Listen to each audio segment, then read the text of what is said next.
Dans une situation, quand quelqu'un pense avoir raison, on est sûr et se bat pour le prouver. Ils ont manqué de respect mutuel car personne ne reconnaît ses propres torts, ce qui est le vrai problème. Quelqu'un fait une erreur ou agit mal et l'idée devient un fardeau pesant qu'il ne comprend pas.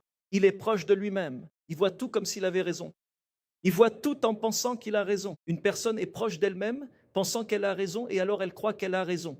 Alors tu continues à te disputer encore et encore. C'est pourquoi un principe fondamental dans la vie, et nous le disons par grande expérience, quand quelqu'un se dispute avec toi, même si tu as raison, dès que quelqu'un vient avec ses vérités, si tu lui réponds avec ses vérités, il y aura encore plus de sévérité. Il vaut mieux te taire, même si tu sembles humilié. La sévérité passera et alors viendra la grande lumière. Comme le dit la Sainte Torah, et le soleil se lèvera dans sa force, tout comme le soleil se lève avec puissance et purifie tout. Alors, dès que tu vois qu'une dispute vient vers toi, toi, tu dois te taire. Et quand la dispute, quand la sévérité passera, sévérité contre sévérité, cela devient quelque chose de plus difficile. Tais-toi. Il suspend la volonté sur le néant. Tais-toi, laisse la chose passer.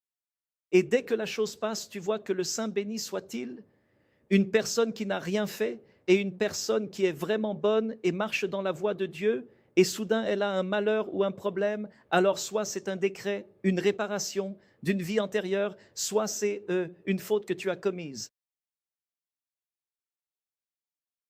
Le Saint béni soit-il ne donne jamais de mal gratuitement. Aucun mal ne descend du ciel sans raison. Donc si c'est une punition que tu es en train de payer, c'est très bien. Tu as payé ton hypothèque, tu es content. Même s'il te manque de l'argent, mais tu as payé, tu n'es plus endetté, tu as remboursé ta dette.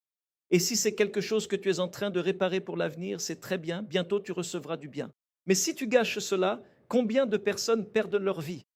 Ceux qui ne se comportent pas correctement, qui se disputent avec colère, beaucoup de gens se disputent sur la route, sortent un couteau et tuent quelqu'un, une personne peut perdre sa vie en un instant.